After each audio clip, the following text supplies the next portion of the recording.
Yes. I got one yes. That was Darlene. So yes. Okay, thank you. Monique's okay with that? This is on. I'm okay. Yes, yes. Yes, with me too. Perfect. Hi. I missed the question. I'm sorry. No, if you're okay to be recorded. Yes, I'm fine. Okay, perfect. I'm okay to be recorded. You're okay, perfect. Sure. Which one is that? That's Sharon? Yeah, they can hear you now. You're on. You are unmuted. Okay, so we're gonna go ahead and start. I'm gonna read. Almost. I am going to read Stephen's bio. Hold on a second. Let me just get this camera right. Quite a bit of like 1 week long to catch up. Yeah, she did. Started before her. Quite a bit.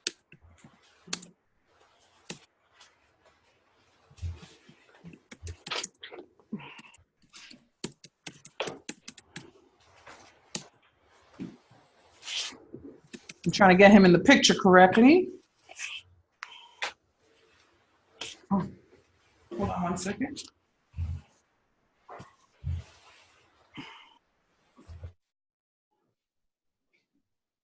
Oh. Sorry.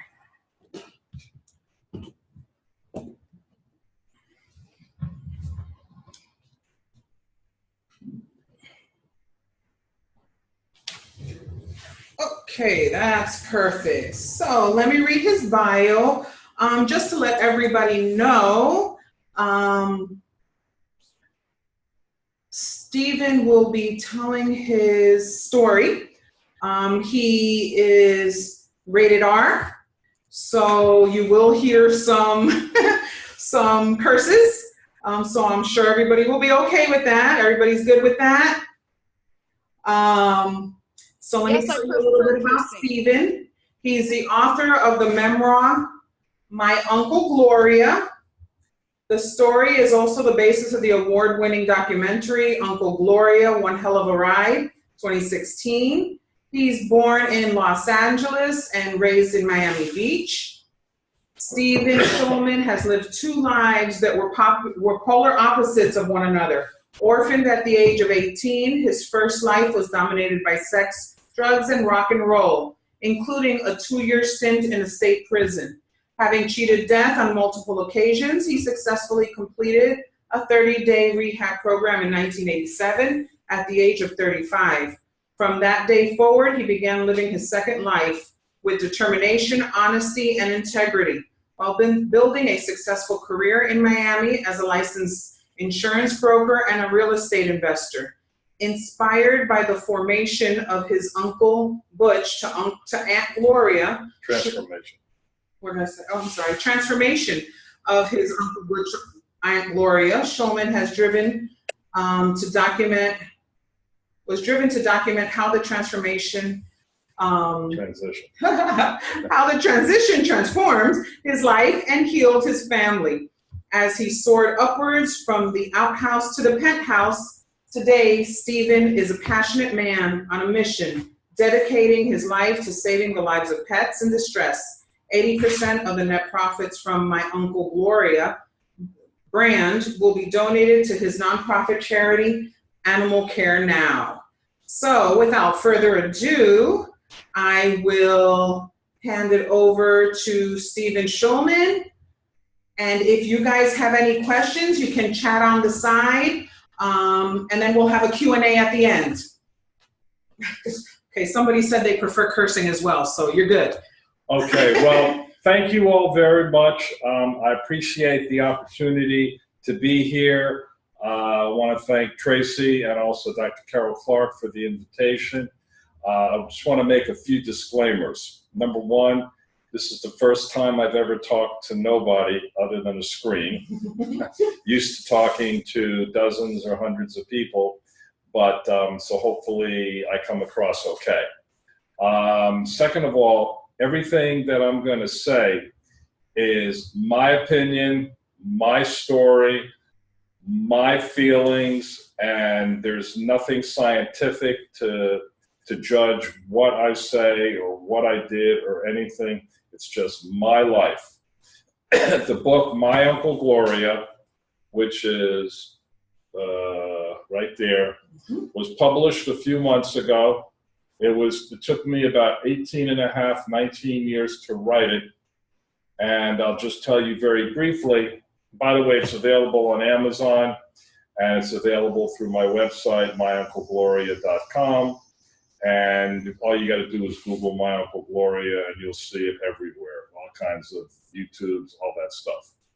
But the story was written because of a hatred that I had for my Uncle Butch. Now, before I get into what I'm here for, I was asked to talk about substance abuse and sexuality, as it was told in my story, and addiction and recovery related to sex, drugs, and rock and roll, and the sexual trauma and addiction of my wife and friend. So, in the book is graphic, it's gritty, it's raw, I hold no punches, I don't worry about the language I use, because if you're the reader and you're reading the book, you're basically on a ride with me. You're like a GoPro on my head, or you're like one of those body cams. You're there as I'm experiencing what I've experienced. So I want to let you know I'm going to try to taper the profanity in order to kind of tell you about, what I'm here to tell you, because I understand that all of you are licensed as mental health counselors at one level or another to help other people with issues and problems. And I, one time in my life, actually got help from an LCSW, and that was trying to save my marriage, and it ended up giving me the strength to ask for a divorce, which was fabulous. I went in for one thing, came out 5 years later with something else, and I got what I wanted, and it was great. But anyway, so bottom line is, here's my story. And I was born in LA, and before I was 5 years old, my mother took me and my sister, left my father because he was a compulsive gambling addict who gambled away all the furniture, all the clothes, all the cars, and eventually got murdered by mobsters because he couldn't pay his gambling bills. And we moved to Miami Beach. This was around 1957. I moved into my grandparents' house, my mother's parents' house, in 1957. Unwanted. My grandparents didn't want us, didn't want anything to do because they were living their retirement. And here it is, it's my sister, I'm 5, my sister's 3, and my mother are now coming to live in a 3-bedroom, 3-bath house with no air conditioning, cramped, living on the other side of the country, no friends, no nothing, and this is what I have to learn how to deal with.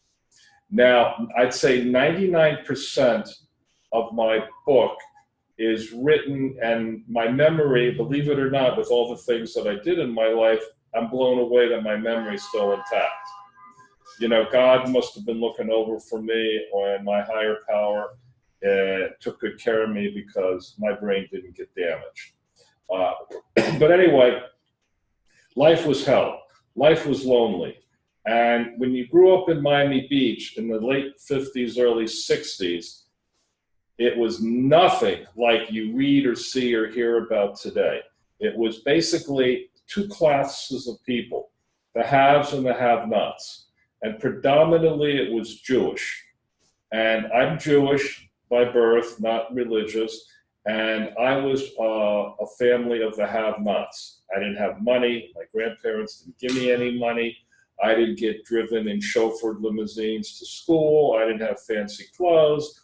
I was an outcast, and I started to feel very, very bad, sad, and lonely and isolated because the people I was going to school with and hanging out with, had all this money and I had nothing. And it affected me. And as I got older, it didn't change. You know, when my friends would after school go and go to cabanas on Miami Beach and to these hotels and go swimming, I had to go bag groceries at a grocery store, or do odds and ends like have a paper route, and never had time to socialize because I never had money to buy the things I wanted or needed.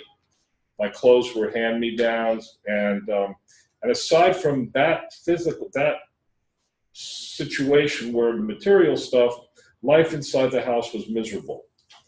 The voices and the level of talking was always yelling. There was not enough food on the table at times, so we went to bed sort of kind of hungry. And there was always screaming and anger because my grandparents were miserable at the fact that here they are now in the prime of their life, ready to retire, and now I've got two little brats and my mother who are now occupying the house. And my living quarters were even worse. Growing up in Miami Beach and South Florida is a haven for cockroaches and humidity. And it's miserable, like 9-10 months out of the year. So we had no air conditioning. We lived three of us. There was me, there was my sister, and there was my elderly aunt, Anne, in the same bedroom, night after night after night. No privacy, no nothing. And it was just a terrible existence. And so I just became very just angry and hatred, and realized there's got to be something better than this. And so as I got a little older, talking about maybe 8 or 9, by the way, I had no male role model. So I had nobody to help me answer my questions about girls, answer my questions about how do I do this, how do I do that, should I do this? I mean, I had no direction. Nobody was guiding me. I was totally left on my own. And left to my own devices, I was my own worst enemy because I didn't have any direction. So I reached out to my Uncle Butch. My Uncle Butch was my mother's brother.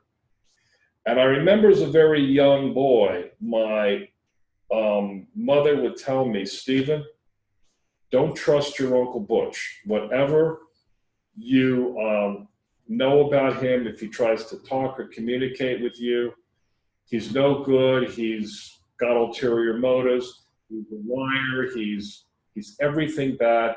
Don't trust him. Just stay away from him. And I didn't like that because I wanted to be with my uncle. My uncle had 2 sons.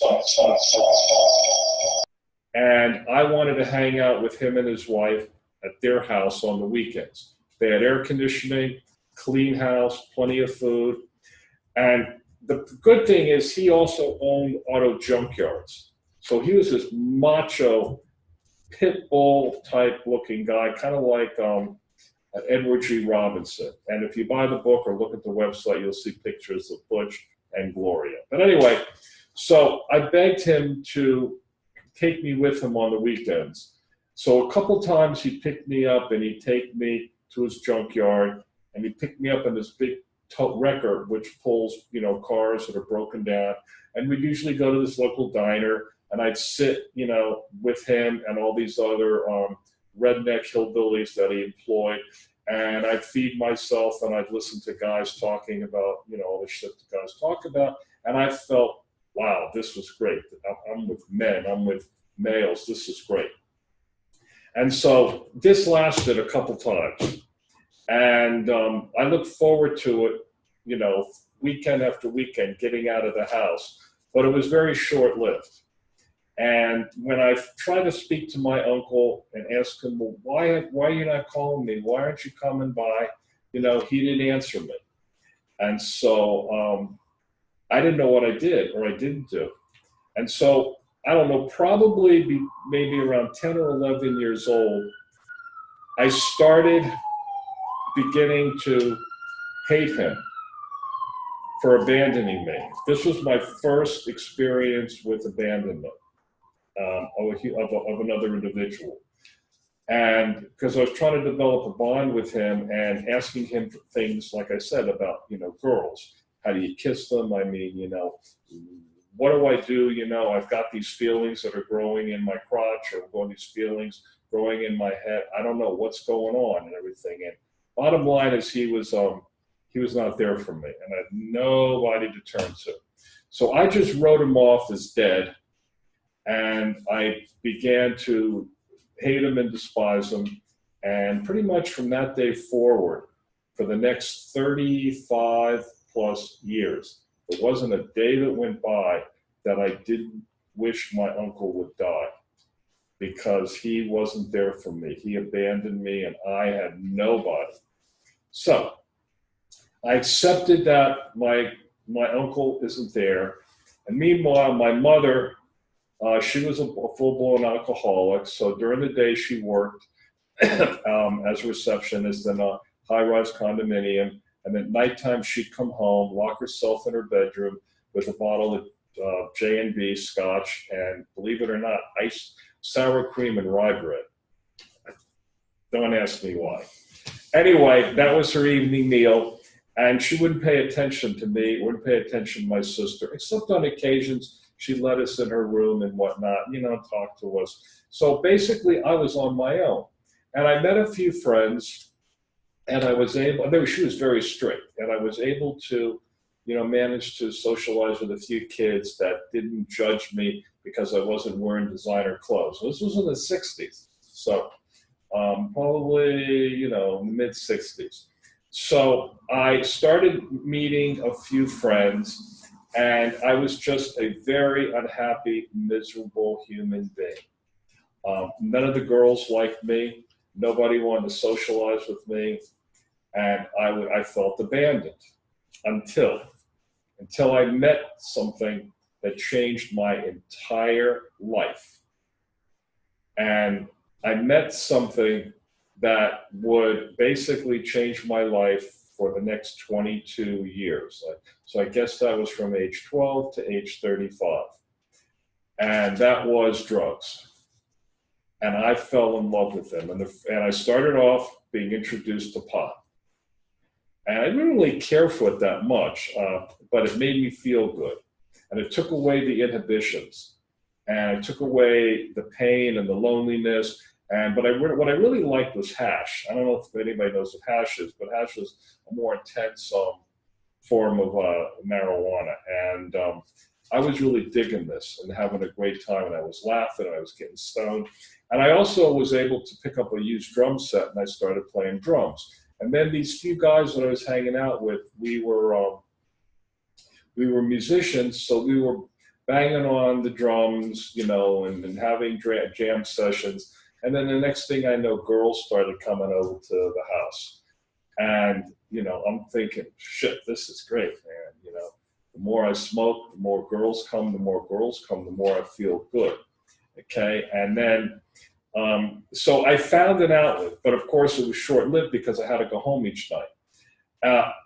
Then my mother met a guy, fell in love, and basically got married. And probably about I was 13 years old. And we moved to a new section of Miami in South Miami, new section, new house. And we lived there for a year. And since it's not part of the subject that I'm supposed to talk about today, it's in the book. And this is a very important part of the book that as therapists, you're going to come across, called bullying, racism, bigotry, anti-Semitism. I experienced it all when I moved to this school for a year. And I won't go into it other than I got beaten up, I got my hair chopped up, I got urinated on, and I was picked on and bullied until I finally stood up for myself, and I had a fight. And if I wasn't pulled off of the guy that was picking on me, I would have killed him. I bloodied his face to the point where he was unrecognizable. But I won't get into that. So that made me feel good. Then we came back to Miami Beach. And, my mom and my stepdad, we bought a house. I had the great address. I had a great address, but I still had the same issues. I was insecure. I was lonely. I had no money. I had to work if I wanted anything. A car I had, I think it was in 10th grade then. The car I had was an old junk car, and now I'm going to Miami Beach Senior High. And talk about a school that is a training ground for life. I'd say there was 2,000 kids in my graduating class. If there was 2,000, 1,998 were white. Okay, there's only 2 black kids in the whole school. So it was racially, it was total inequality, plus the amount of money. Most of these kids came from very wealthy people. So once again, I'm having the same issues. I'm lonely, I'm desperate, by this time I've learned to smoke pot and hash to help with my, issues. But, I can't do that 24/7. I have to go to school. And I really started screwing up in school, and my mother, was very pissed off at me. So I basically had to ace out my high school year in order to get out and graduate. During that time, I was left alone quite a bit in my house while I was, my parents were away. And this is where I learned the facts of life, and my drug use escalated. Being alone a lot, I learned that I didn't have to worry about anybody coming in. I could have all these parties with boys and girls. At those days, we would call it spin the bottle, or 7 minutes in heaven, or strip poker. All of them ultimately led to the same thing. All of us getting naked, or mostly naked. And, there was an incident, there's a bunch of incidences in the story, but there's one incident where we're all stoned, we're smoking pot, or cigarettes or whatever.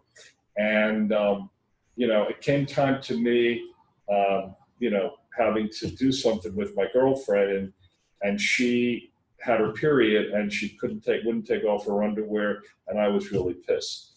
So her friend that she was with agreed to pinch hit for her and take me up to my sister's room and show me what it's like to lose my virginity.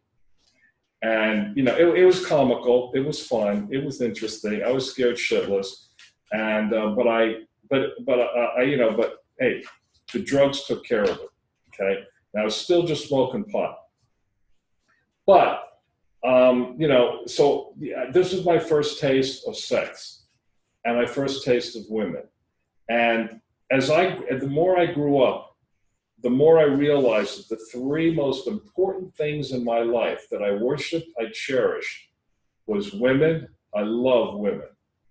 Sex and drugs and rock and roll. So sex, drugs, and rock and roll. I loved music. I was a classic rocker. I loved women. I loved the taste of them, the feel, the sex, the compassion.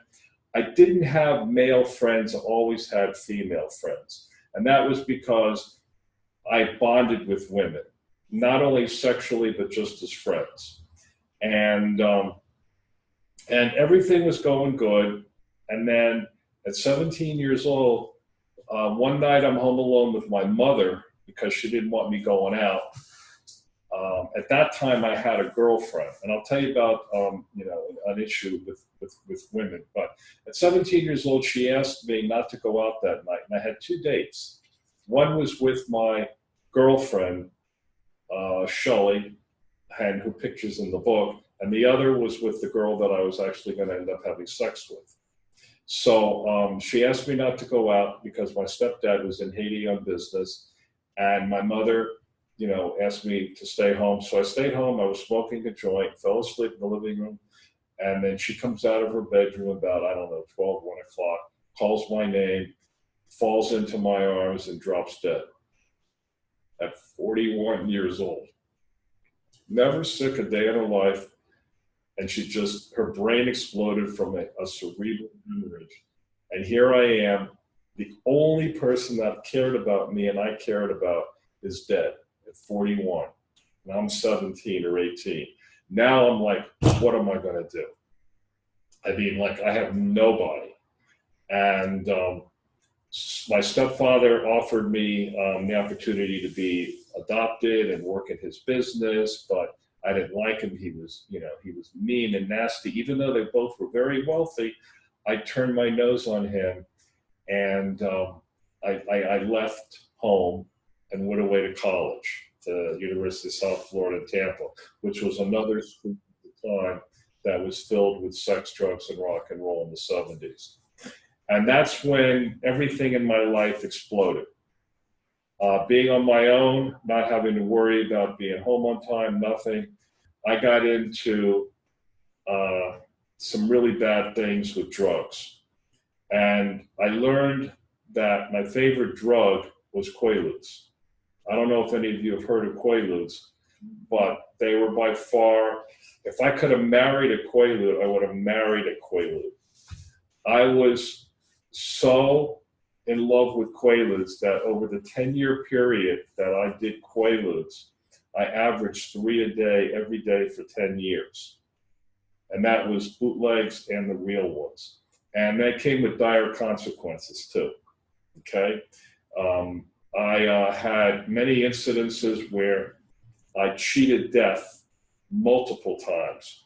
I can remember 4 times that I should have been dead. There was no reason why I should have been alive, like jumping out of a 5-story building onto the ground thinking that I'm going to catch somebody who's stealing Quaaludes from me, or driving my car off of a big bridge because I was stoned and it looked like the thing to do, or driving a car, straight on and looking down the road and I'm seeing this telephone pole and I'm saying to myself, do I go to the left? Do I go to the right? Fuck it, I'm just going to go straight, see what happens. Go straight into it, and just bust it up. I bust up my chin here. I mean, I could have died. I mean, there were so many instances. Quaaludes. Quaaludes also gave me a freedom I never had when it came to women.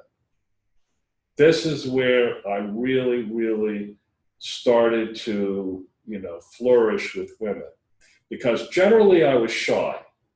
And it was hard for me to hit on a girl and to make dates. And at the time, growing up, and you'll see in the book if you get it, I was a good-looking guy. I was tall. I had a beard. I was hip. I was a drummer. I was a concert promoter. I was a master manipulator, and I said all the right things. I learned how to be a professional con man. I learned how to be exactly what I needed to be to get what I wanted to get. And I got plenty of it with drugs and with women by manipulating. But the thing that kind of, in retrospect, that pissed me off was, I would go up to a woman, I would have Quaaludes, and I was known for Quaaludes, whether I was dealing them or whatever. And I would always offer a woman a Quaalude because I knew it was a lot easier than having to try to convince her to go out with me. So I would just say to her, hi, my name is Steve, and I think you're pretty. Would you like to fuck? Go home to my house and fuck. I was just plain, I was just like that. This was so over and over. I also was very vain. I had this type of woman that I was attracted to, physical.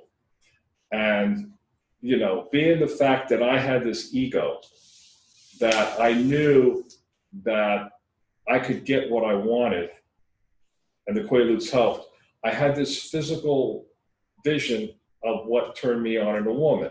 And the first thing that turned me on was dark hair, black hair. I was very enamored with black hair. If I didn't have black hair or dark hair, I wasn't interested. I liked long hair. I liked thin women. Dark hair, dark eyes, dark skin. The skin's optional, but I liked the dark hair. And I remember there was this woman named Anita in college that looked like a twin to Cher. And I remember for 2 years I pursued her until she broke up with her boyfriend, and then I convinced her to come and be my girlfriend, and then we eventually lived together. But like anything good that happened in my life, I fucked it up because I was always stoned on Quaaludes. She was a smart woman going places. I was a smart guy going nowhere. If you want to call it going nowhere, I was in the gutter, and she was, going the other way. But we lived together, had a good time, but she had enough is enough. She said to me, you have to make a choice, Quaaludes or me. And at the time, I was starting to do coke, but that's another story. Anyway, I'll tell you about that. So the thing is, as much as I wanted to stay with Anita, she ended up running away or taking off with the bass player in the band that I was managing at the time. And she left me and said, Stephen, you're a nice guy, but you're really fucked up. She says, you're never going to go anywhere because you can't do anything without being high, and you're sloppy, and you're stupid, and you should see yourself. If I only had a camera, I could take a video of you and see what you look like when you're on Quaaludes. And this was my MO all the time. And then this went on and on and on that I learned absolutely not. And then I'm trying to think. Now, meanwhile, I had no family, so I had no direction. And once again, nobody to turn to. So drugs was my guiding light. And then I was introduced to cocaine through one of the members in my band that I was playing with. And once he turned me on to coke, he turned me on to shooting coke, mainlining. And I said, holy shit, this was the best, okay? So then I immediately became strung out on shooting up coke. And I got really good at it because I knew I was in trouble when I didn't need anybody to tie me off and put the needle in my arm because I was able to do it myself. And I was able to cover up the tracks because I had body hair, or I'd wear, long sleeves in the summertime and whatnot. And there was a lot of bad things that came with it, but you can read about it, like the consequences of doing cocaine, and you get wired, and then you get the paranoia, and then you take the Quaaludes to come down, and then once you're down, you take the cocaine to get jacked up again, and it's up and down and up and down and up and down. Meanwhile, this whole time that I'm addicted to drugs, because I was the type of person that, Billy Joel wrote a song called "I Go to Extremes," and there's a line in it called "Too high or too low, there ain't no in between." And with me, I didn't do drugs to get buzzed. I did drugs to get fucked up. If I couldn't get fucked up and wasted, I didn't get high, because to me it was nothing but either get completely wasted or don't bother. If you want to give me a Quaalude, no thanks. You want to give me 2, no thanks. You want to give me 3, thank you. And I would throw up constantly, and then I would take the pills after I throw up, and now I have an empty stomach. I'd clean them off, I'd swallow them again after I threw up, and on and on and on. I mean, there's 1,000 experiences on, what I did with Quaaludes and with cocaine. But the one thing that never happened, that I always thought was going to happen was, and I prided myself, was my sexual performance. And there was none. That was pure bullshit. One of the things I used to hear people say, especially guys, oh my God, when I smoked crack, or when I was a crackhead also, that's how I got clean. Oh, I smoked crack, and man, I could get a hard on, and I could fuck all night long, and these girls just love it, and they line up ready to ride me like I'm a radiator hose and all this stuff. And I'm listening to this shit, and I'm saying, you're so full of shit. And then same thing with Quaaludes, and then you give the girl the Quaaludes, and the girl gets horny and everything. But at the end of the day, what good is it? Because I couldn't satisfy her. And we would spend hours trying to do things in order for me to be able to get an erection and have sex, and it was all for nothing. So at the end of the day, all it did was it hurt my body, hurt my ego, and hurt my pocketbook. And I wake up, or I should say come to rather than wake up, and I start all over again, and I'm still have the same issues, you know, because my head was so dependent on somebody else making me feel important rather than me making myself feel important and self-worth. Because by this time I was so addicted that, like I said, not a single day went by in 22 years that I can remember that I didn't get high. Okay, and then eventually I got to the point where nothing was working out for me in Tampa. I was failing at school. My girlfriend Anita left me. All the girls that I wanted to be with, and you know, all the rock concerts that I, you know, promoted, all the money I made, it went right up my nose, right in my arm, or right down my throat. And there was, you know, so many incidences and that happened, you know, because I didn't have any family. And another big issue was when it came time to holidays, all my friends went back home to Miami, Fort Lauderdale, wherever, and I'm stuck up in Tampa with nothing to do. So the few people I'm stuck up there with, what do? We get high. And we get high to kill the loneliness, because there's nothing to kill the loneliness of no family but doing more drugs, more problems. So anyway, here I am now. I think let's see, I think it's I can't remember, 1976. It was April 1st, 1976. I'm broke, I'm strung out on Quaaludes and cocaine, no money to pay my rent. I was so fucked up that I didn't even finish getting my college degree. And why? Was because I did not respect authority. I was a rebel.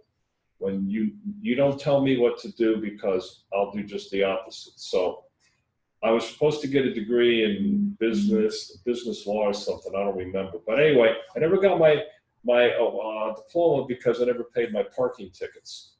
So I said, you know, I'm not going to pay them. Screw it. So I left college, never got my degree. Then I went back to Miami and moved in with my sister and her husband. And that was in 1976, still doing Quaaludes, still doing cocaine. And then I met this girl named Fran. I went on a job interview as a bill collector. And I met this woman named Fran in a boiler room back in the 70s. She was a receptionist. And I asked her out on a date. And I'm fast forwarding how it actually happened, but we went out on a date. And the first thing she asked me, by any chance, do you do Quaaludes or know what a Quaalude is? And I said, yes. And right then and there, I was in love. We were in love. So our first date, we did Quaaludes, and it was incredible. We were together for 13 years, and we got in a lot of trouble together. A lot of fighting, a lot of hassles, you know, a lot of crazy stuff happens on Quaaludes. Some of the things I tell you, like jump out of a window. I remember one time we got in a fight. I was chasing after her. She was in her Trans Am. I'm on my feet running after her. Here I am running on an asphalt parking lot trying to chase her because she had stolen the Quaaludes that I was going to take. And, you know, I didn't know I couldn't catch her. And then I slipped on the asphalt. My whole body got ripped up. My eye across here was ripped out. I still have a big scar here. My body was embedded with asphalt. I mean, just so many things happened. But God was good. I didn't lose my eyesight. And, you know, everything was good. And then we stayed together for a while. And then now we're in like 1980. And we're still together, and I was dealing Quaaludes. And having menial jobs, by the way, too, because I couldn't hold a job.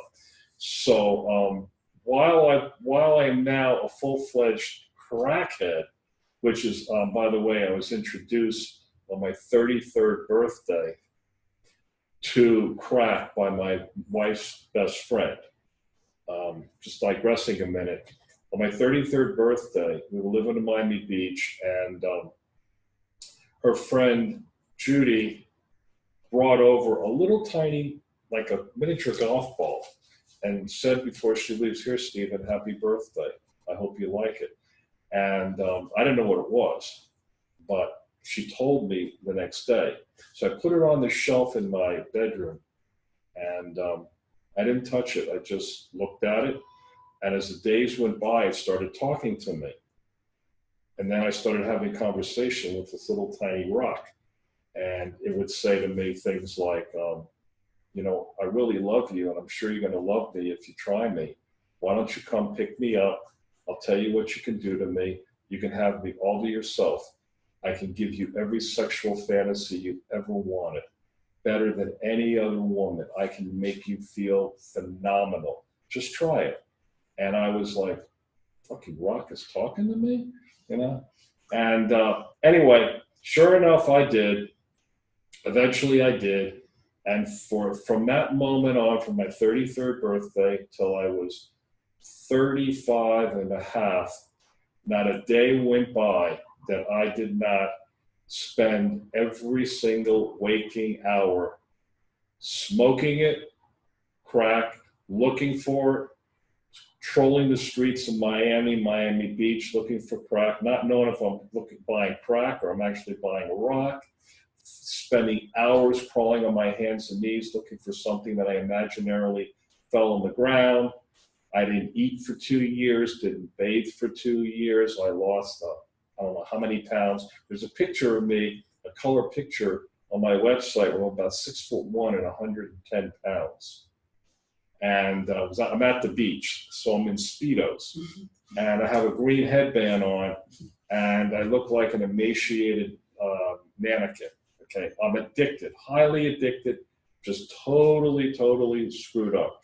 Now, going back to the time when I was dealing Quaaludes. So I go up to St. Augustine, Florida to sell like 10,000 Quaaludes to somebody, not having a good feeling about it. And my wife wanted to come with me. And I said, "No, Fran, you stay home just in case something happens." Anyway, something did happen. I was set up and I got busted. Got busted by St. Augustine or St. Johns County Sheriff's Department, and I was facing 30 years in prison and $30,000 fine for trafficking in Quaaludes. What the fuck? Oh my God. Nice Jewish boy, you know, never been in trouble, and here I am in prison. Oh my God. Well, my jail experience was incredible. To say the least. I won't get into the details, but I got arrested. I eventually bonded out, and then eventually I got convicted of possession, which gave me a 5-year prison sentence and 5 years prison, $5,000 fine. While in prison and jail, a lot of things happen, especially in jail. While in jail, waiting for something to happen, you get a phone call once a week. And this is something that I was asked to talk about. This is the beginning of my experience with sexual abuse. Not by me, but by my wife. So my wife was a full-blown crackhead by then, holding a full-time job at a very prestigious law firm as a paralegal. And in Miami, very prestigious. And so by day she was a functioning drug addict. By night, she was a crackhead and a Quaalude junkie. So I'm sitting in jail, and I look forward to my phone call once a week asking, "Can you send me the newspaper? Can you send me toothpaste? Can you send me this?" And every time I call up, she's either too fucked up to talk to me, or she's saying to me, "Stephen, I can't talk. Dr. Theo's coming over any minute." What? Dr. Theo's coming over. And Dr. Theo was like her family doctor that's been taking care of her since she was 10. Okay? And being that my brain was clear because I wasn't getting high, I was totally clear, things didn't start adding up. Then one couple times I called her and said, well, Ted's coming over. That's the criminal lawyer who was trying to help get my sentence reduced. Very famous. He was a lawyer, criminal lawyer in Miami, who was a rabbi, a federal judge, and a criminal lawyer. in his career. Needless to say, all these two guys were, especially the doctor, were sexually molesting and abusing my wife while I was in jail. The doctor was sexually abusing my wife, unbeknownst to me, for probably 10 years before I knew her, and maybe 10 years since I knew her. But during the 10 years I was with her, I was so fucked up that to me, all I saw was like love and affection. And the criminal attorney, according to her, would go over my house at night and talk to her about me. And I started thinking, what attorney is going to go at nighttime? A married man is going to go at nighttime to visit his client's wife. I know why, because he's going to bring her drugs and he's going to fuck her or get a blowjob or get something from her, because that's how naive she was. And she was desperate to get high, so she would do anything. And, you know, she was a very nice person. She was a sweetheart. Tiny little thing, very petite, very naive, but very fucked up from years of abuse by her doctor, family doctor. And her doctor did horrific things that I never knew or couldn't put it together because my brain was polluted. Like 3 times a week, she would go to his office at 4:30 after visiting hours, go into the back door, and the nurses would leave. And when Fran came in, and then as Fran would tell me, she would go in. If she had a headache, the doctor would say, okay, get up on the table. You got to get a vaginal exam for a headache. Or she needed a B12 shot. Okay, she needed to get undressed to get a vaginal exam. Anything that she needed or wanted, he had to give her a vaginal exam. And in return, what he got was, that I know for a fact, was blowjobs. Whether or not she had actual sexual intercourse with him, I don't know, because he was probably in his late 60s and she was in her 30s. And this was a doctor that was as famous as a Harvey Weinstein or a Kevin Spacey or a Brett Ratner or Bill Cosby or any other of the sexual perverts that have made celebrity news. He was chief of staff at Mount Sinai Hospital. He was a world-famous general surgeon. He was like a 5th degree black belt in karate. He was a diver. He was very, very world famous. Lived on an island called Star Island in Miami Beach, which is home to 40, 50, 60, $100 million mansions. And I remember we used to go there many times, be invited to parties. And I would just always wonder, what is it that he wants to see my wife so many times? Okay, so anyway, it never dawned on me that every time she would go, 3 days a week, she would come home with, and this is why it didn't bother me, because I thought about it, but then I said, oh, this is great. He would write prescriptions for Quaaludes. So great, that means I didn't have to go out and try to find Quaaludes on the street. I could just go and fill them. So he'd write for that, he'd write for speed, he'd write for a thing called Bontril, which was for her to lose weight, and why she did, I don't know. She was already skinny. And he'd give her whatever she wanted. Then she'd come home with bags full of clothes from a department store that was like Nordstrom's or Neiman Marcus, with sweaters and shoes, all the things I couldn't afford to buy her, he was giving her. And this went on for years.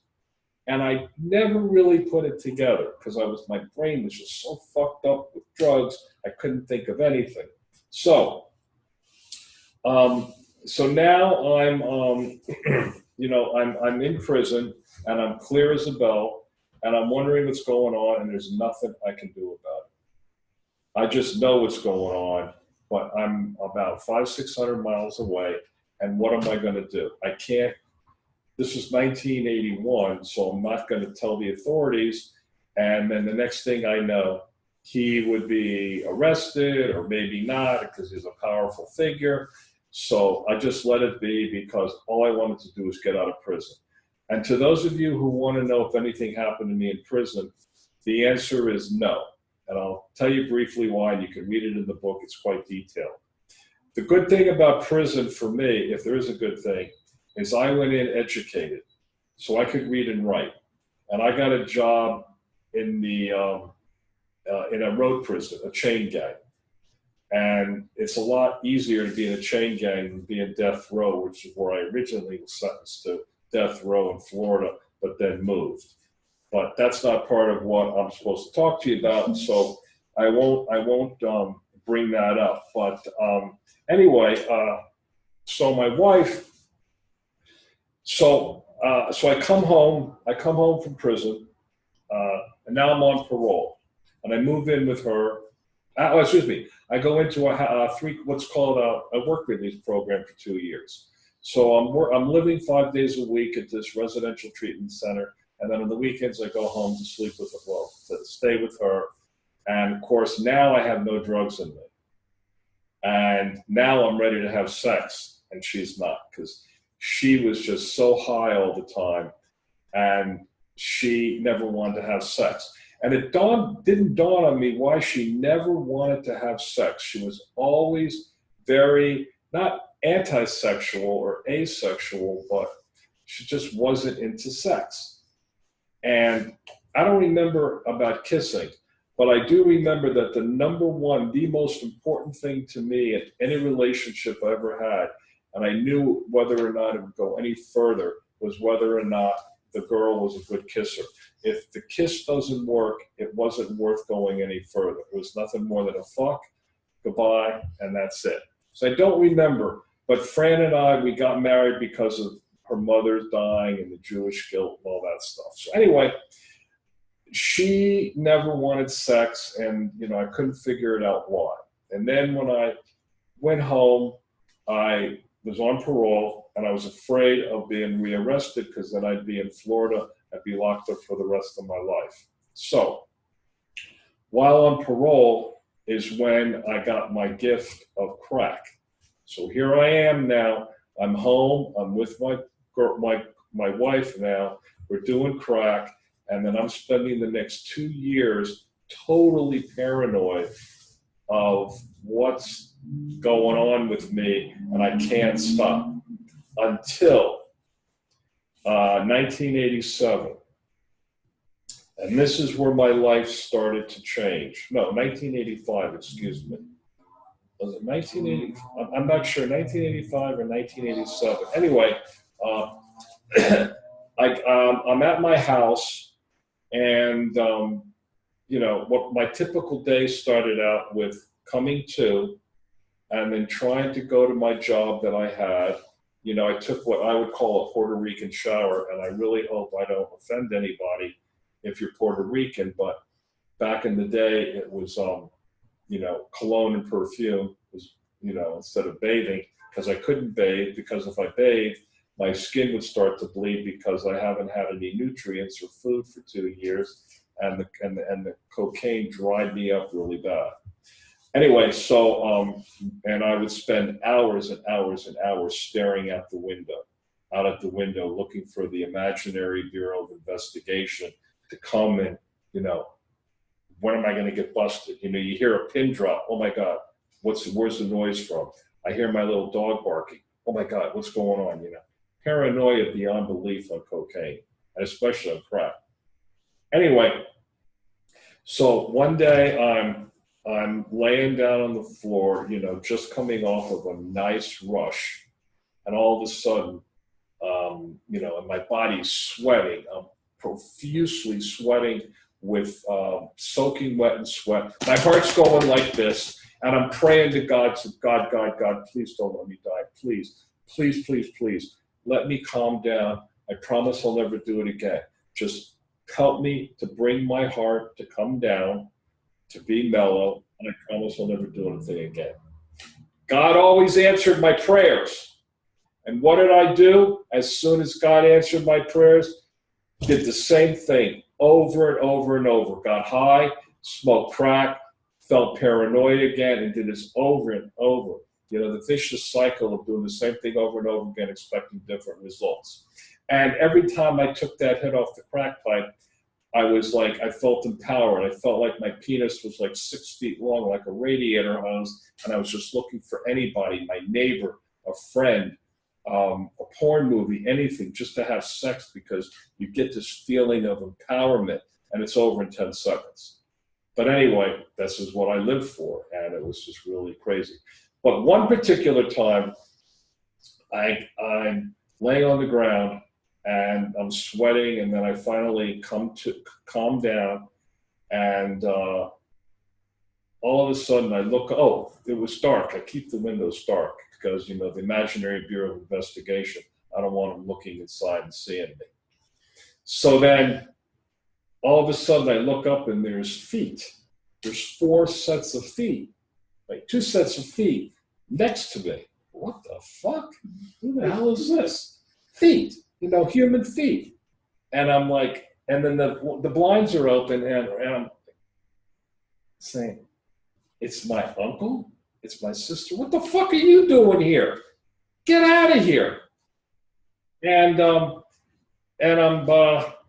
trying to fight them off, and then he's overpowering me.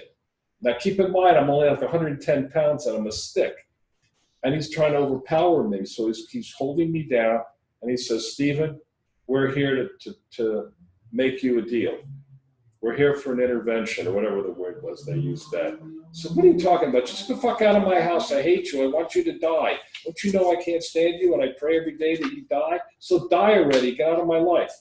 So I don't know if it was he or she or both of them say, we know you're not feeling good. We know you don't look good. We know you have a problem, and we're here to help you. And I said, what's wrong with the way I look? I look fantastic. Look, I don't have any fat on my body. I mean, I don't have any problems with being overweight or obese. What's the problem? He says, we're going to give you 24 hours to make this decision. This is what we're giving you. We're giving you an option. You either go into treatment within 24 hours, or you're going to be Baker acted.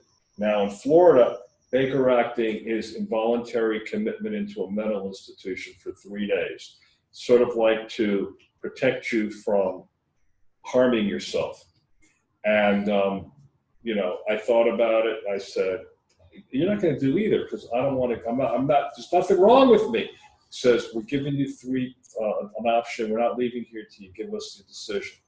So I was in a pickle, and I ended up, saying, okay, I'll go into treatment. So, they left, and I was, and I knew that something was going to happen that I was going to regret.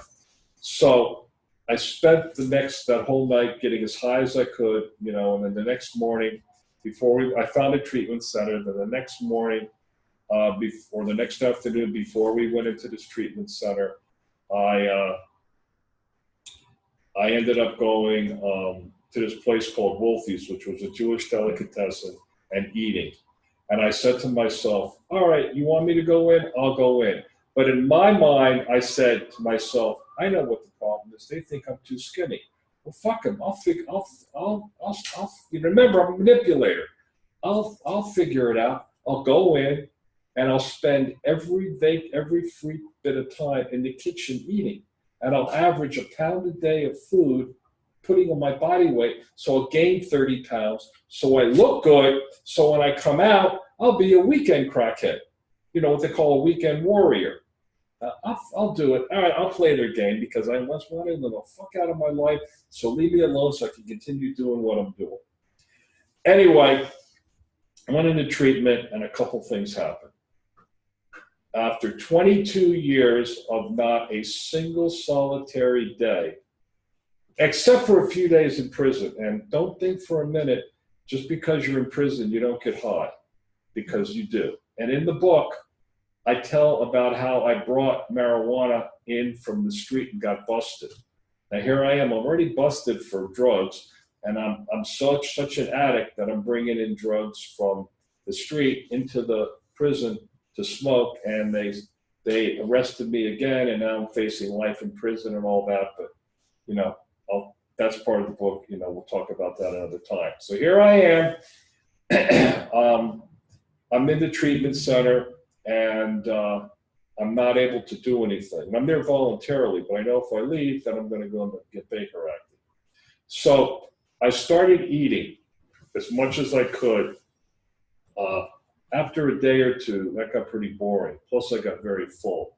Plus, I spent a lot of time in the bathroom, because I shoved every single thing that I could put in my mouth. Didn't make a difference what it was. And of course, what goes in came right out. So, it was just not good. Now, in the time that I was there for 30 days, my brain did not get the drug nourishment that I got every single day. So my brain was getting very clear. And every day that went by got clearer and clearer. And we were given assignments and I was doing them. But I started realizing that, I had goals and aspirations of things I wanted to do that I never dreamed about. Just because my brain was getting clear in its ambition. Because I was a very ambitious person. Because anything I did, I was addicted to more. So I was addicted to more of doing things, good now that I'm clean. So anyway, one particular time, and this is relevant to sexuality and sexual abuse. So one time, actually I tried to talk to my wife a couple times on the phone. I said, look, I want to talk to you about some things that have been bothering me. And between you and Dr. Theo. And she said, I want to talk about it. I said, okay. I figured I'd, let her be and whatnot. So one time she came to see me. And I knew I had to find out what the problem was because it was bothering me. Because I knew I was going to get out soon.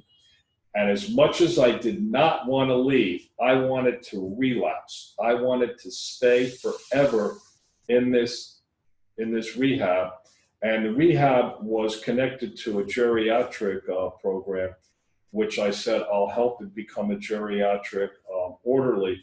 Don't let me leave. But I knew I had to leave. So I knew I had to confront her because I'm going to be leaving and going home to the same house that I shared with her and my little dog. Topo Gigio was the dog's name, it was a Maltese. And she was an active crackhead, and here I am, clean as a bell. Everything, the whole world is blue skies. So I knew that this couldn't happen. Something's going to have to happen. But while I was in the treatment center, I was comfortable finding out what I wanted to find out that went on many years before I met her and many years since I met her. And I said to her, Fran, look, I need to talk to you. I need you to tell me what's the reason, what's been going on while you and Dr. Theo are seeing each other 3 days a week. And she started crying. And I finally thought I was going to get through to her because I kind of figured it out. And some of the things he did to her, talk about sexual abuse by men in power, just to give you a couple of examples. He performed 2 surgeries on her called, when your ovaries are removed, I think it's from, like you have, forget what happens when your ovaries, and you get them removed because they're either cancerous or something. I can't remember the term, but he told her she had a cramp in her belly. Okay, so he put her in for diagnostics, says, oh, your ovary has to come out. So she went and had her ovary removed, okay? No second opinion, just took it. Then the same thing happened with the second one. And I didn't think anything of it other than the fact she was never able to have children. But when I got clean, it started dawning on me that the reason why he removed her ovaries was because he knew that he could manipulate her and control her, because now she'd never would have children. She never would have to clean up her act. She could always be stoned and always be dependent on him to coming there and giving her B12 shot, getting her Bontril or Quaaludes or barbiturates or whatever, and having sex and not having to worry about getting pregnant.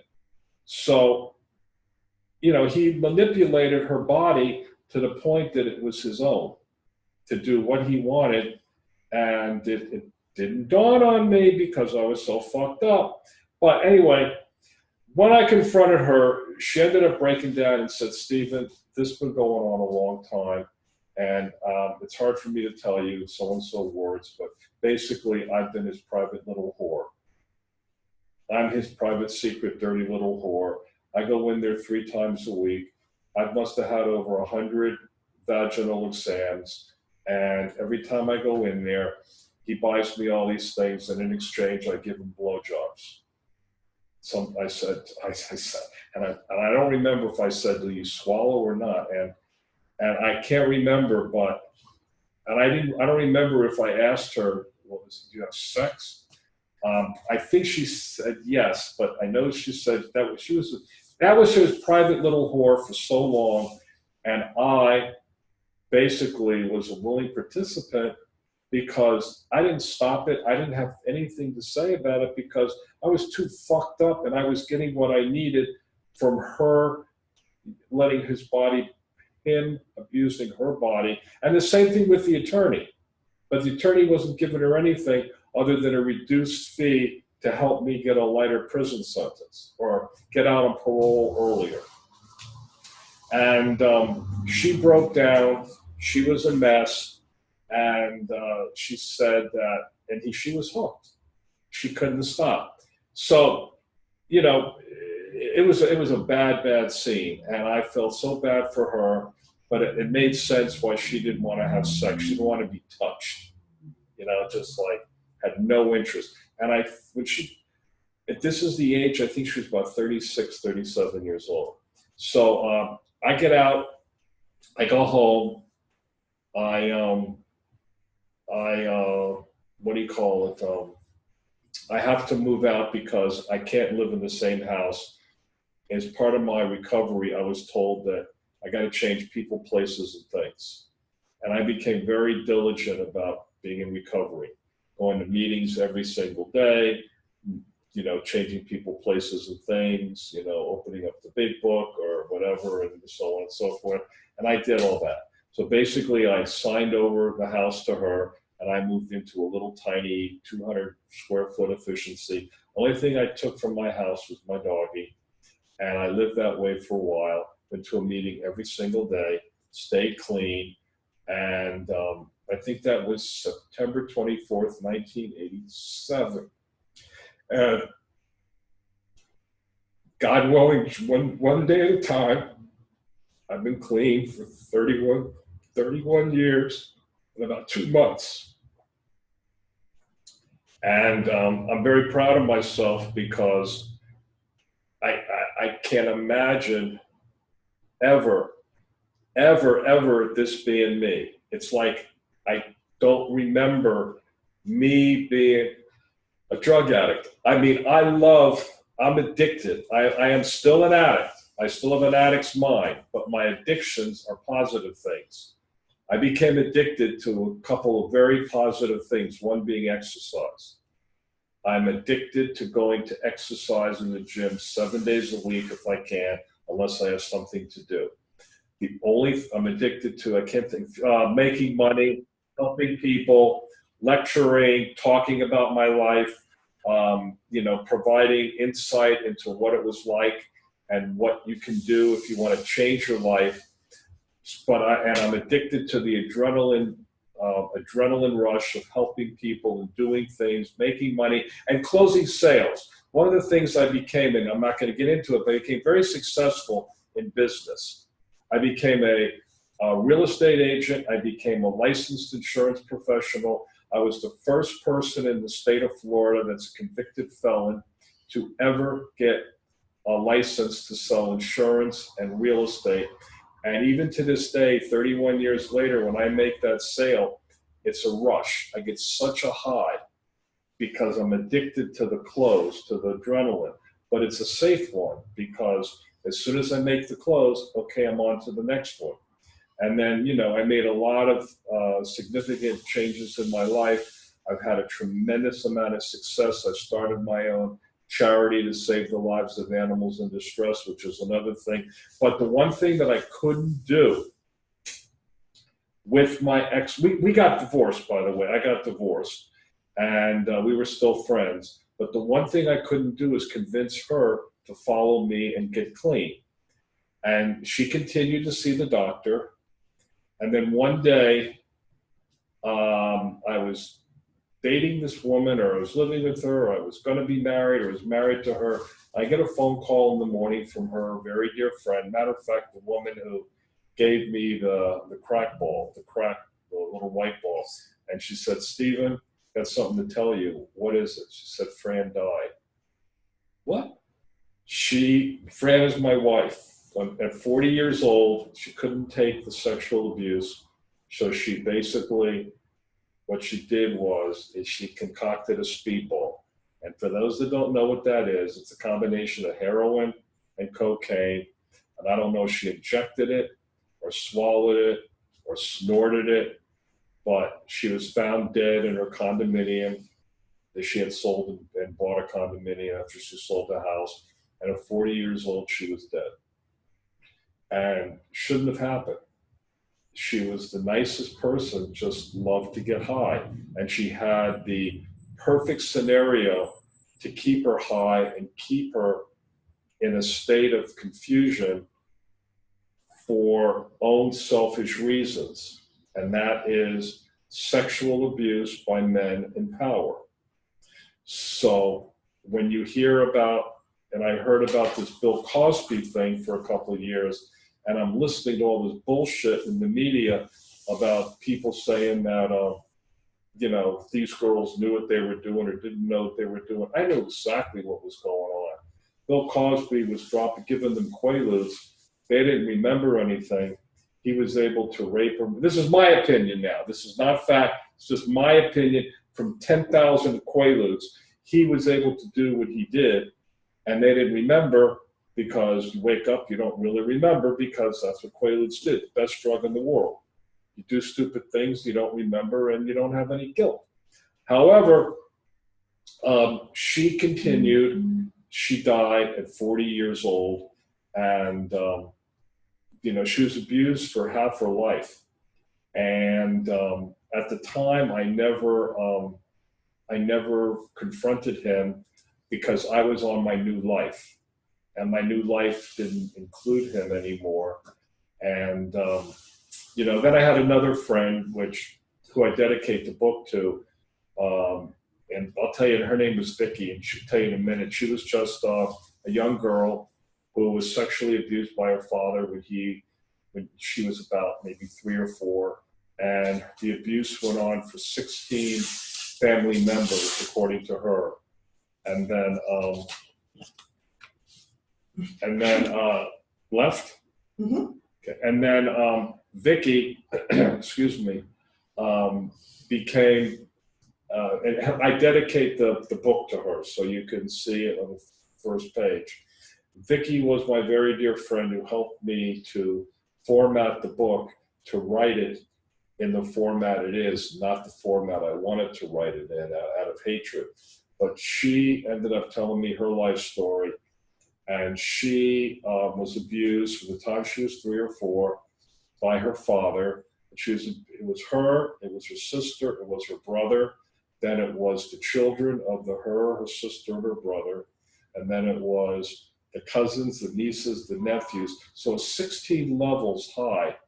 And this guy eventually got caught because one of the people that they abused said something, and one of the other relatives said, "Wait, Grandpa did that to me too." And that's when the story broke. And he went to jail. This was in Miami Beach, and he was a successful business executive, with the name recognition.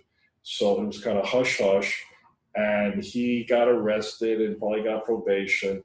Her mother took him back after he was let out of jail, knowing everything he did. Everybody in the family, with the exception of Vicky, disowned the father. Vicky couldn't let it go. So Vicky moved in with her mother to take care of her mother because nobody would talk to her mother. By this time, Vicky's father was dead.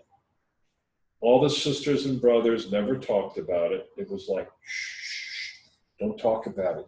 We have, there's doctors in the family, and the doctors, you can't have this because, You know, it's a dirty little secret that nobody knows. And these dirty little secrets, everybody's got them, you know. But anyway, long story short, Vicky moved in with her mother, and her mother died.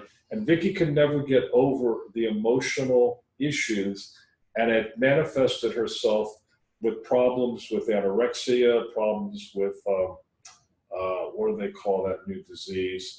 Instead of being lazy, chronic fatigue syndrome, fibromyalgia, and all these other symptoms.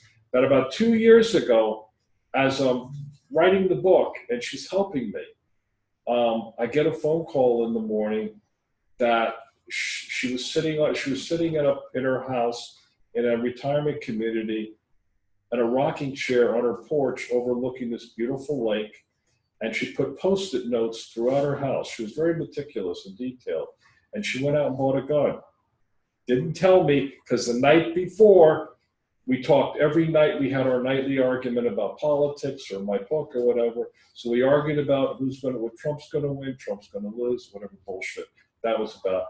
Like nothing happened. Then the next morning I wake up, I get a phone call in the morning from our mutual good friend that she took a gun, put it here to her chest, pulled the trigger, and blew her chest out, killed herself, because she couldn't take the pain of the sexual abuse. And, you know, I was pissed at her too. But anyway, these are the things that I was asked to talk about, was the sexual abuse, recovery, issues relating to sex, drugs, and rock and roll. And by the way, my life was filled with rock and roll. There's so many scenes in the book about going to concerts and playing music and doing stupid things while you're on Quaaludes, like falling asleep at a Led Zeppelin concert in the middle of 60,000 people as they're blaring. I don't know how many people fall asleep listening to Led Zeppelin, but I sure did, snoring too. And the sexual trauma and addiction of my wife, yes, it really pissed me off. And the only other thing I want to say is there's a total of about 6 platforms that are very relevant to what's going on in today's world that you as therapists will deal with. One is drug addiction, incarceration in prison, sexual molestation, bullying, discrimination, anti-Semitism, bigotry. Then there's the transgender issues, which is a whole nother thing, which started this whole thing about my macho heterosexual uncle becoming my glamorous aunt. Just one day woke up and said, you know what? I think I love women so much, I want to become one. So he decided to go out and cut his dick and balls off, become a woman. And, you know, he's done that for now 20 years plus. And of family and betrayal of family, betrayal of love, betrayal of you know, I was betrayed, I was abandoned, I was rejected, I was everything you could say to you know, to throw me away. I was a throwaway kid. But the one thing, the good that came out of this, well, actually, there's a few things. One thing I just want to say in closing. Somebody that read my book, and I've had a lot of people read the book. Why they don't leave reviews, I don't know. I keep asking them. I can't force them.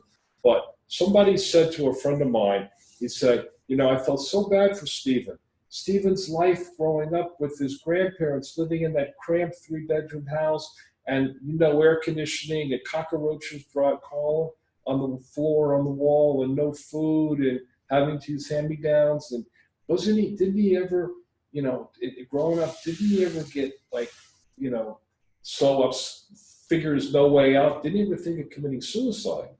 So she asked me, she said, her name was Debbie, I said, Stephen, did you ever think of committing suicide? I said, no, never entered my mind. Well, why? She says, I was too stoned.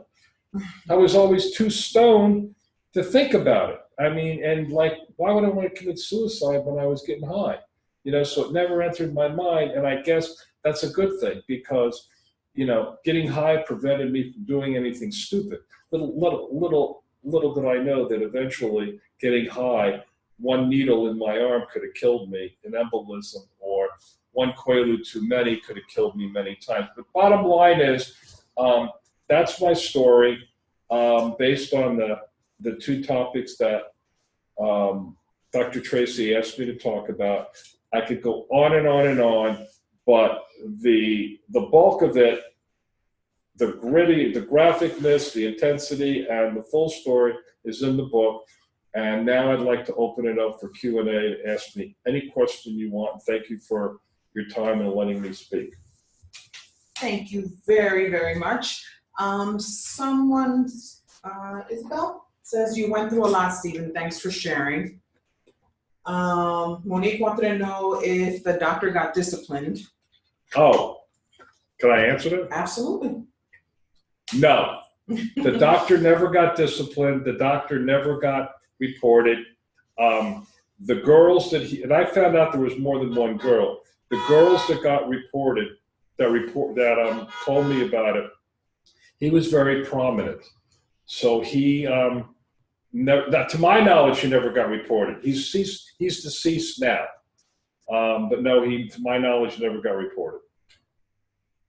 And it would have been brushed off anyway, because back then, those days, the internet wasn't that prevalent, so he wasn't, it wouldn't have been believed. Okay, Kara says this is such good information, very sad, but something we all need to hear.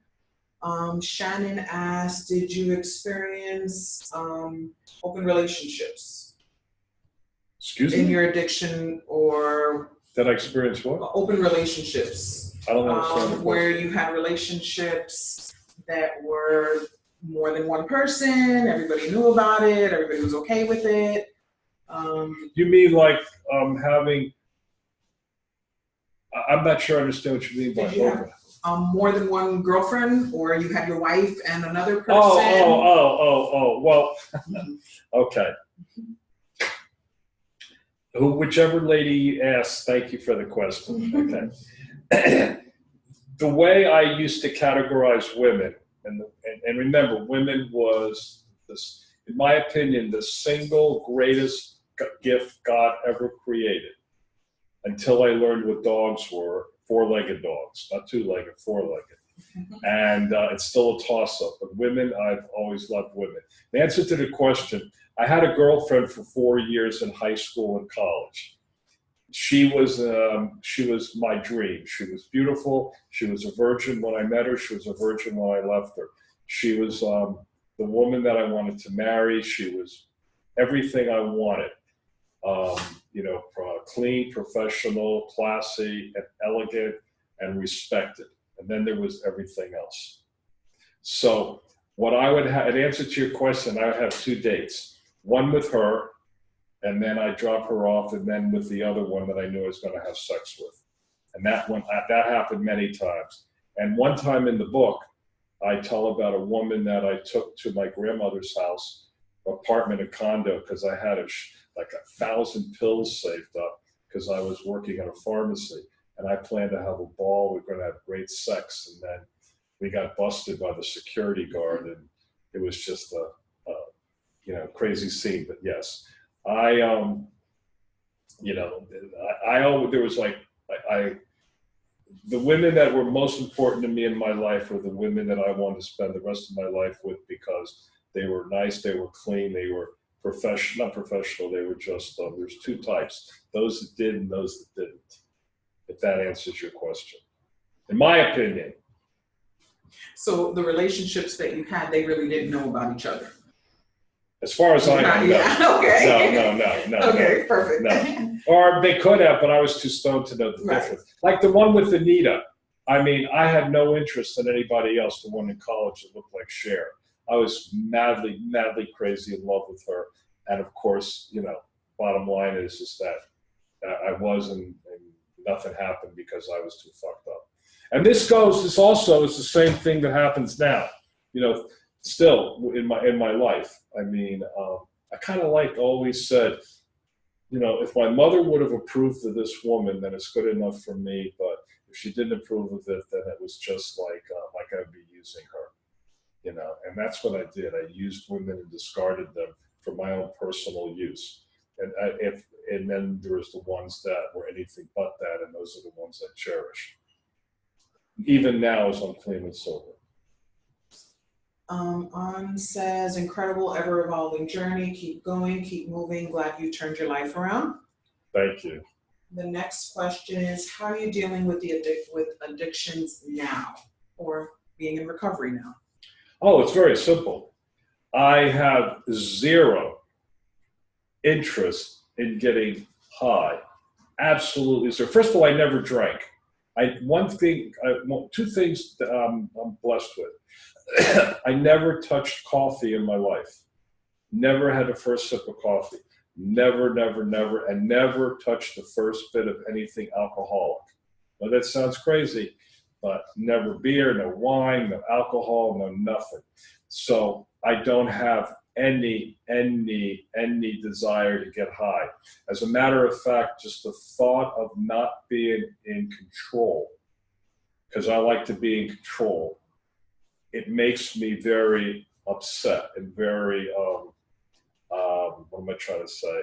I don't like it. The only time I like it is the 5 seconds that I get before I go out in order to get my kidney stones blasted, you know, like with the anesthesia. But no, no issues. I'm still an addict, but everything that I do addictively is positive, in my opinion. How often do you go to meetings, if you go anymore? Okay. I used to go to meetings every single day. You know, I was told from the beginning, meeting makers make it. You go to a meeting a day for 90 days, and you don't have any relationships for the first year. That was really tough because I had one, and we waited until I think it was 12 o'clock on the first year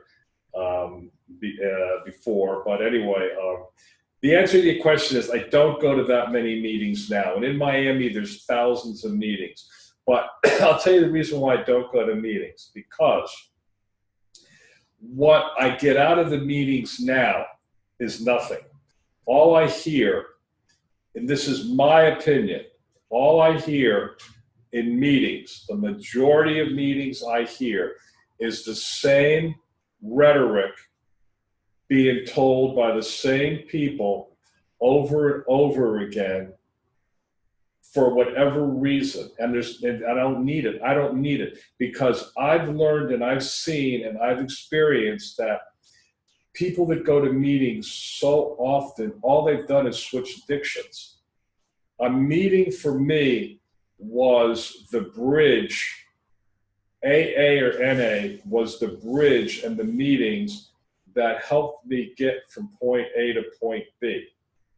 And every now and then I go to a meeting just to make sure that there's nothing new that I'm missing and nothing new that I hear. But I don't need to hear the same profanity or the same people saying the same stuff to make themselves sound eloquent, you know, and or make themselves sound like they're the divas of AA or NA, like they know everything. You know, I got criticized. I'm glad you brought this up, whoever you are. I need to share this real quick. On my 30, huh? It was David. David, wherever you are, if you're there, wave. Oh, he's not there. Okay. On my 30th birthday of AA, or NA, whatever, I went to a meeting, happened to fall on the 30th birthday. It was an NA meeting. So at the end of the meeting, they would say, anybody celebrating a birthday this month. So I wave my hand and say, hey, I'm celebrating. When's your birthday? Today. So congratulations. How many years? 30. And everybody gets up and wow, congratulations. Thank you. You know, no big deal, no fanfare. At the end of the meeting, the guy that was speaking, or the head of the meeting, comes up to me. His name is David, and I know him. He's an attorney here. I've known him for years. Nice guy. And he says to me, how would you like to share at our next meeting? I said, well, thank you. It'd be my pleasure. And then he says to me, who's your sponsor? And I said, I don't have one. He says, which is your home group? I said, I don't have one. He says, I don't want you to share. Huh? I don't want you to share. And I was going to ask him why. And then I just said, okay. So in my opinion, it's kind of like the way I look at it is, you know, AA did for me what I couldn't do for myself. It got me clean. It's kept me clean. It's got me to get on with my life. You know, AA is not meant to be living in your life devoted to the program of recovery. I do my own recovery. That was a car accident. Yeah. Okay. I do my own recovery. I've gone to many jails and institutions and talked to prisoners. I talk to a lot of people. I do my own giving back like I'm doing now, okay? And I don't find that the meetings give me anything that I can learn and take away. And to me, I don't need my ego inflated by saying I've been now 31 years clean. So, you know, if I'm criticized, so be it. You know, but I mean, I've accomplished a lot, and this is my life. I'm not living somebody else's life. I'm living my life, and if they don't like it, that's okay too. Okay, next question. Are you in a relationship? Not now. If not, are you dating? Okay. I guess I'm in a relationship. You know, if you've ever heard of the term, it's complicated. I would capitalize each one of those letters and blow them up as big as the Empire State Building, each letter. So, I'll make it real quick. I met this woman in 1999. I met her by accident in a bookstore. And if you remember, I said that the look that I like in a woman is dark hair, dark eyes, great shape. And I met this woman by accident in a bookstore in 1999. And when I met her by accident, she looked like an identical twin to Catherine Zeta-Jones, which is the actress that's married to Michael Douglas, a very beautiful woman. Anyway, so I didn't know how to go up to her. This is a good question because I'm glad you brought this up. So here I am now. I'm like clean and sober. And I want to meet this woman because I know if I don't, you know, meet her, she'll leave from the bookstore, I'll leave. Miami, Fort Lauderdale's a big city, I'll never see her again. And I was like salivating to meet this woman. I didn't know she was married, divorced, gay, I had no idea. But I wanted to find out. But I was scared because I had no drugs. And I had to think fast. So quick, what I did was, I was eavesdropping on her conversation, and she wanted to take a picture of the bookstore manager who turned out to be her brother's high school friend. So she went to pull the camera out of her purse and take a picture. And I popped in, I said, excuse me, I just happened to overhear your conversation. Would you like me to take a picture of the two of you? And she said, well, thank you, sir. That'd be very nice of you. I said, my pleasure. And I could have cared less about the picture. I just wanted to meet her. I didn't know what to do. And I was shaking. I mean, sweat was pouring down my face. I said, boy, I wish I had a Quaalude. Wish I had something, but nothing. Anyway, her name is Roberta. She's in the book. And you can see some pictures of her. She's stunning. Anyway, so I took the picture, and then I asked her who she was. She said her name is Roberta. It was obvious she didn't want anything to do with me. And so I walked out, and I said, oh, by the way, do you work around here? And she says, no, I'm manager of a Burger King in North Day. And that was it. She was totally cold as ice to me. So I said, okay, and that was it. That was it. I never saw her again. So I called my friend Mitch, who I just know. I said, Mitch, I met this girl. Oh my God, I just wish I had a Quaalude or something. I couldn't talk to her, and I lost her. And I tried to explain it to her, and he knew what I was talking about. I said, how did you know this out of 3.5 million people here? He says, you just described her. Anyway, so turns out I called up 27.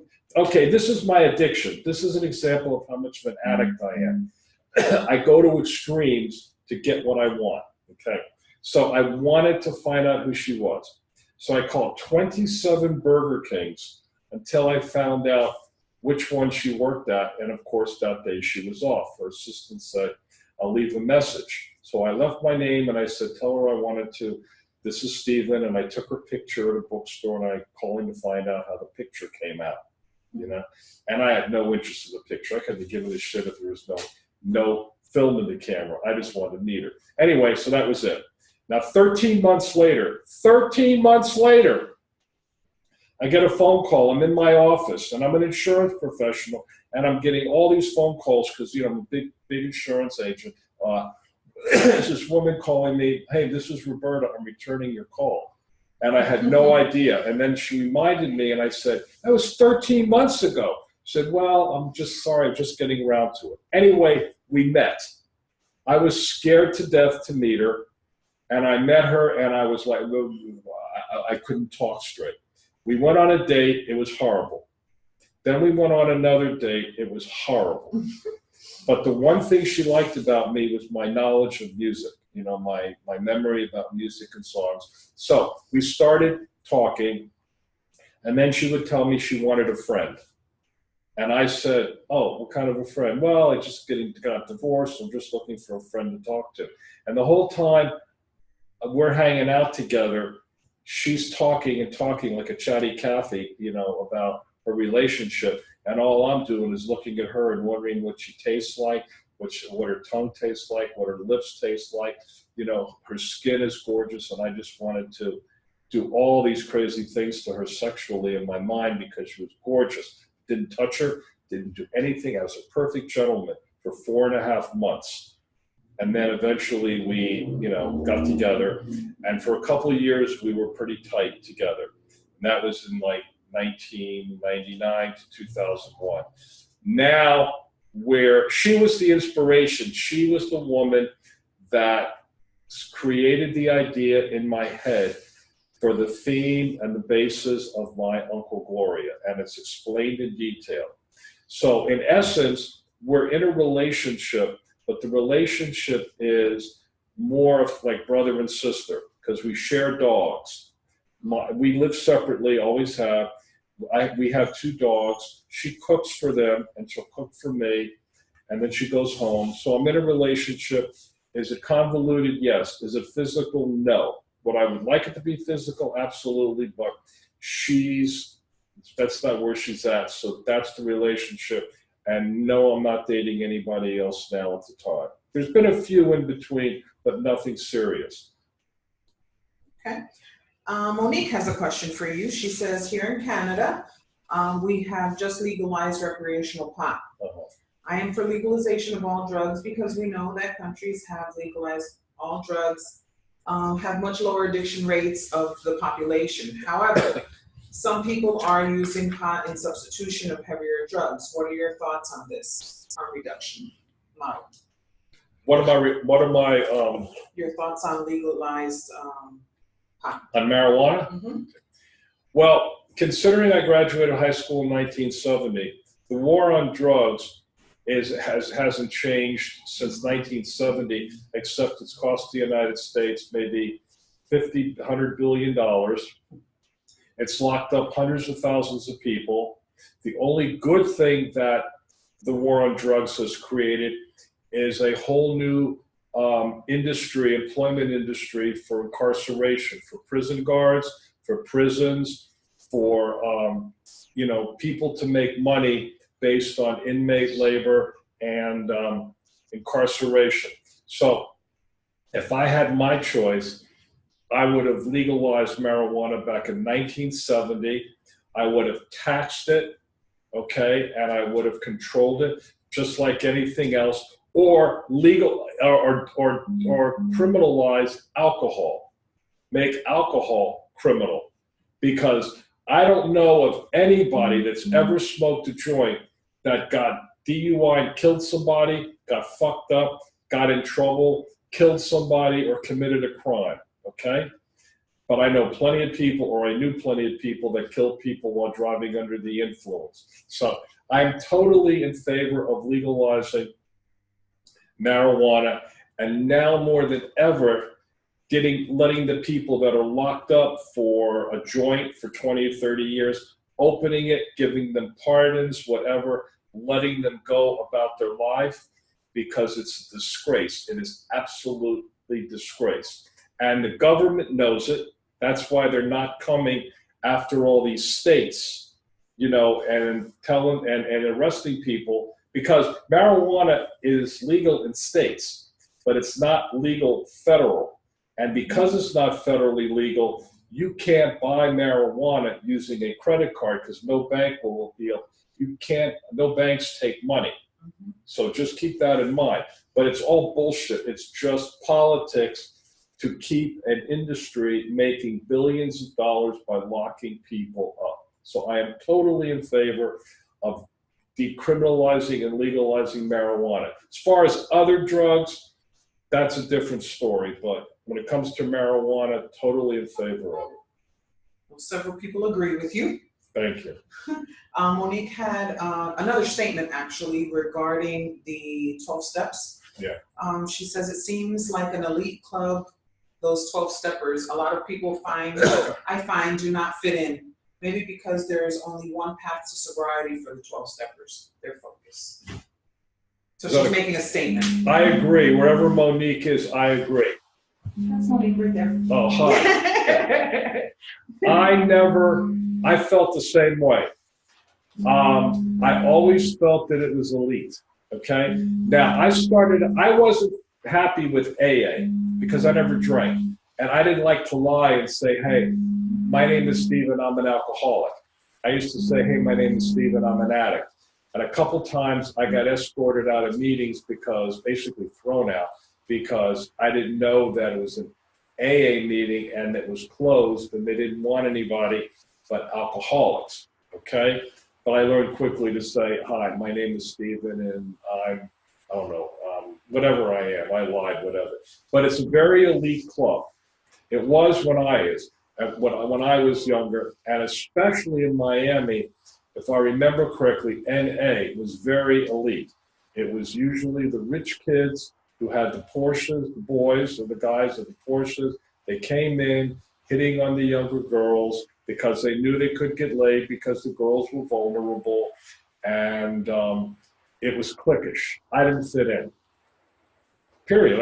I just didn't fit in, and I never did fit in. And that's why I did what I had to. I didn't go to all these birthday bashes. I didn't go to these big events. I didn't, ask to speak on a national speaking engagement. I did. Oh, matter of fact, just in case you want to know, I had a sponsor for maybe like 3 or 4 months in my entire career, and it was a man, and it just didn't work. I felt very uncomfortable telling a man my issues, and then when you're telling me things to do, it just didn't feel normal. And so, but I continued to do the basics, go to meetings. I didn't stick around and hug everybody. I didn't pick up cigarettes and start smoking. I didn't go out after the meetings to get coffee because I didn't drink. I wasn't comfortable. So what I did was I did what I needed to do to get where I wanted to go. And it worked. And a couple times I would say that to people, and people would applaud me, but I wasn't an elitist. Like, you're right, it's elite.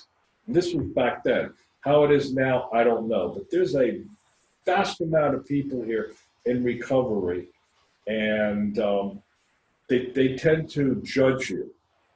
Like, who the fuck's going to judge me? You know, when they look at my resume and look at what I've accomplished, and this is what pisses me off. Like, I can think of this one guy named Bobby, real nice guy, just a super nice guy.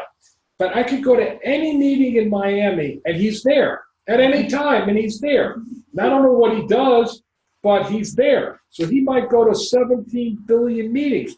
Well, what have you accomplished? You stayed clean. Is that your goal in life, is to stay clean? I mean, you have a job, Do you live home with your parents? Do you, you know, I don't know. For me, I'm an addict. I'm addicted to more. I'm addicted to success. I'm addicted to helping others. I'm addicted to making life, to make things happen. So I'm not going to let people can tell me what to do, and if I don't do it, well, I'm not part of the club. Thank you, fuck you, and I'm going to do what I have to do. And just for today, I've got September 24th, is it 31 years, and I don't know, whatever. The point is that that's me. You know, I'm a rebel. I was never politically correct.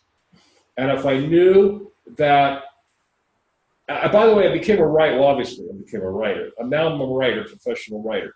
And if I knew that I wouldn't have a red target on my back and be assassinated, I'd write more and expose the insurance industry and other things. But, you know, I'm smart enough to know what I can talk about and what I can't. I'm not politically correct.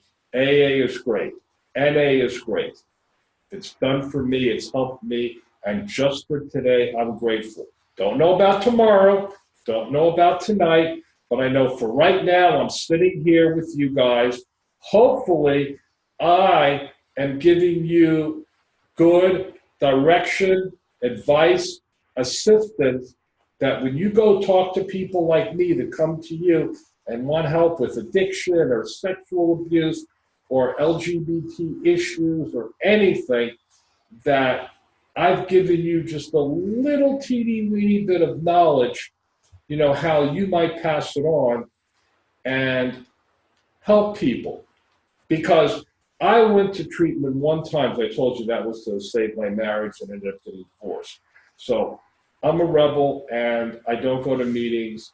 I should, and I'm thinking now that you asked it, I just might go to one just for the hell of it, you know. See if he's there, Bobby. And if he's not there, I'll listen. But, you know, I don't know. Thank you for the question. I appreciate it. Okay, so last but not least, because I know we're going to do it. So you mentioned you wish you had more written reviews for your book. Is your book on Amazon? Oh, yes. By the way, no more questions? That was our last question. Really? Okay. She said, whoa. Go ahead, that was the last Okay. question. Mm-hmm. Can this be seen? Yes, Okay. perfect. My Uncle Gloria. You just Google it. You can see everything, see videos, see YouTube. Now, I'm not tech savvy. So the YouTubes, some of them are long, they're interviews, some of them, you know, they are what they are, okay? It's on Amazon. There's an ebook, and right now what do they call it when you drive along in the car? Oh, an audio book is being finished up and will be on audio or Audible soon. And you can buy the book through Amazon. You can buy it through my website, My Uncle Gloria. And the good thing, if you want it autographed, you can buy it through myunclegloria.com. Send me an email. I'll autograph it. If you want it personalized, I will personalize it like to whomever, you know, from me, and send it to you. And I think the difference is $1. I'm not sure. Matter of fact, it might even cost me more. No, I don't know. Something like that. Either cost you more or me more. But myunclegloria.com. Only this, not the ebook. But yes, it's available. And if you buy it, or if you read it, or whatever, please. I'm working on a sequel, because if you read some of the reviews, you're going to see that some people were pissed off with me. And the reason why they were pissed off is because they didn't want it to end. They read it cover to cover, and the ending is very twisted. All true now, no bullshit, it's completely 100%. And they were so upset with me because it was a cliffhanger. And they wanted to know, when is the sequel? And I said, I'm writing it, I've got all the content, I just have to organize it. And so that's the thing. But the more reviews I get on Google or Amazon or whatever is helpful. So I really appreciate it if you do buy it or if you want to just read it online or whatever, but that's how you get my Uncle Gloria. And feel free, you can communicate with me through, what's that, Facebook? Yeah, Facebook. You can like me on Facebook and all that. If you do the Twitter or the, Instagram, I got to ask my mentor how to do that because I'm not tech savvy. So, my Uncle Gloria. Remember, it's graphic, it's gritty, it's sexual. Thank you. Thank you That's very, it. very much. That's it. It's been a pleasure. Everybody is saying thank you. Thank you very much. Oh, Thank you for sharing your story with us and being Oh, so yeah. open. I think it's really a great thing for people to, if they haven't worked with individuals who were in addiction, who are in recovery, that they're able to hear somebody share their story.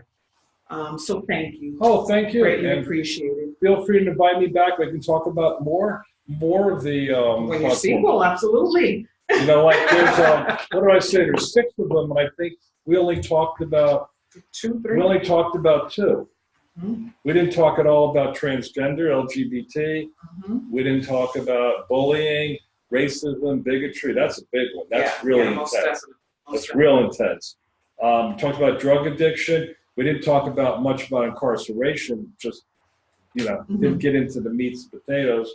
And of course, the betrayal of family. Right. And Which has a huge impact. that's the overall view. That's the story. It's about a family whose a sex change brought us together, but at the same time it opened up deep dark wounds, memories long hidden in my past. Mhm. So like opened up a treasure chest of memories, Right. and I start writing about it, and that's what the whole thing's about. Okay. That's it. Thank you. Thank you very much. Pleasure. Thank you all. Have a good day or evening. All right, guys, I'm ending this meeting, and those who are going to be under supervision, I'll open that up in a second.